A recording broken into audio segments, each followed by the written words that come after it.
Shaitan sets his throne on water. You know that hadith, right?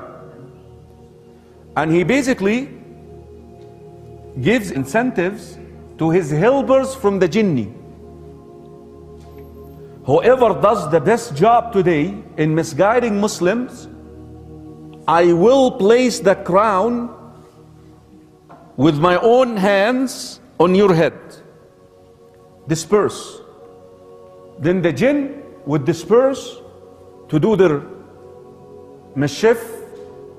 The shaitan, he sits with his shayateen, they're giving him reports. So one shaitan says, I made this man commit zina. And shaitan, he just hears him. This is in Bukhari and Muslim, so it's a sound hadith. And another shaitan comes and says, I made this man steal. I made this guy do this. I made this guy do that. I made this woman do this. I made this woman make, remove her hijab. So they keep on, submitting their reports to him. And then one shaitan, one guy comes and say, I made one man separate from his wife. And he says, you're the man. Anta, come, anta. And then he will bring him and says, sit next to me. You're my beloved one. This jinni will stand up and say, today I was able to separate a husband and a wife. You know what shaitan will say? Ni'ma ant. You are my man. Come out. And crowns him. Hadith Sahih Muslim, Hadith Jabir. Reflect upon this. Smoking weed is haram.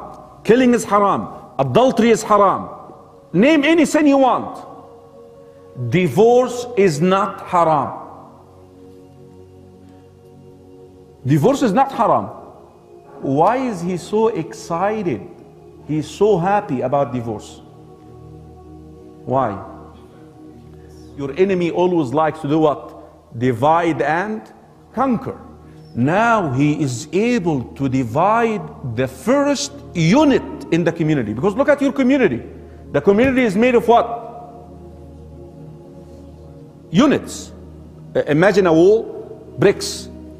The family is the first brick in the community. The first unit.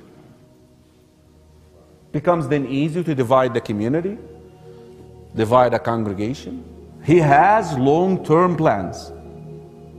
The one who separates between a husband and a wife, he is most beloved to shaitan. Be careful. Don't let the shaitan trick you.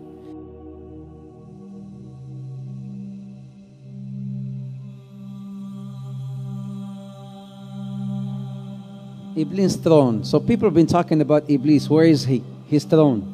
The Prophet ﷺ has reported, in a very sound hadith, which is in Muslim, reported by Jabir, that Arsh al-Shaytan, Arsh Iblis ala al-ma'.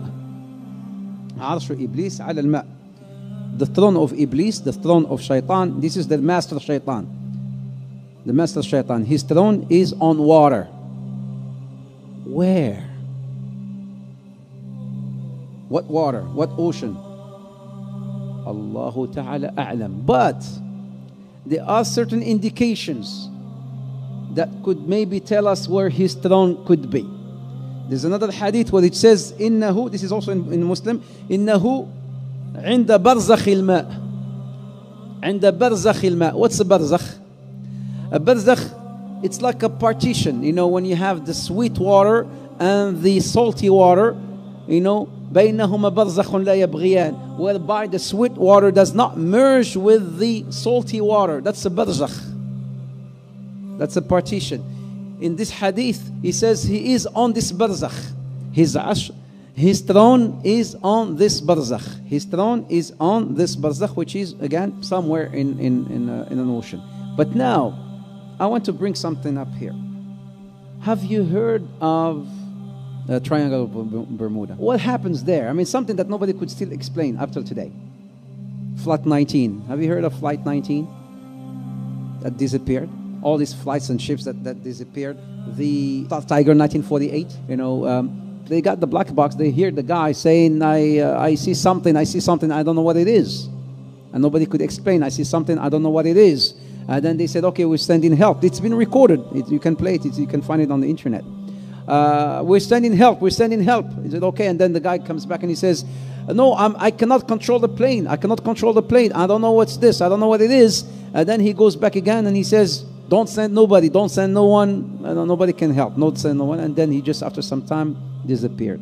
It's not only one flight, but there's so many flights that disappeared and ships that disappeared off of this Bermuda. So some said, does that mean that maybe the throne of Shaitan is there? Allahu Ta'ala A'lam, but it could be.